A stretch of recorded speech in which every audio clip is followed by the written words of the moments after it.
Hello అండి. అందరూ ఎలా ఉన్నారు? Welcome to my YouTube channel. రీసెంట్‌గా మేము కేపీహెచ్‌బీలోని వేణుగోపాల స్వామి టెంపుల్‌కెళ్ళామండి. ఇది కొండ మీద చుట్టూ చెట్ల మధ్యలో ఈ టెంపుల్ చాలా అద్భుతంగా అనిపించిందండి పచ్చటి వాతావరణంలో. ఇక మేము ఎళ్ళేసరికి లేట్ అయిపోయింది. హడావిడిగా దర్శనం చేసేసుకున్నాము. చుట్టూ చెట్లు చూస్తే మాత్రం చాలా అంటే ఎంత హాయిగా అనిపించిందండి. చుట్టూ పూల చెట్లు, ఆ మధ్యలో అలా టెంపుల్ చూస్తే అబ్బా! అనిపించేలా ఉండింది. అలానే కొద్ది ముందరికెళ్ళంగానే చిన్న పూల తోట, ఆ పూల తోట మధ్యలో శ్రీకృష్ణుడి మందిరం ఉండిందండి. దాని దగ్గర అలా ఒక 5-10 మినిట్స్ అలానే కూర్చుండిపోయాను నేనైతే. సో, అటునుంచి అటే కొద్ది ముందరికెళ్ళంగానే గోశాల ఉండే అండి. ఆవుల దగ్గర కాసేపు ఆడుకున్నాము. సో, వాటితో పాపం అవి బెదురుకున్నాయి మమ్మల్ని చూసి.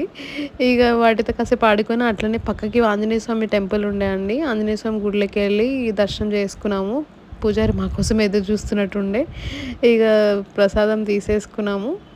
ప్రసాదం తిన్నాం. కాసేపు అక్కడే టైమ్ స్పెండ్ చేశామండి. అందరూ ఇది ఫ్యామిలీతోటి వెళ్ళాల్సిన టెంపుల్ అండి.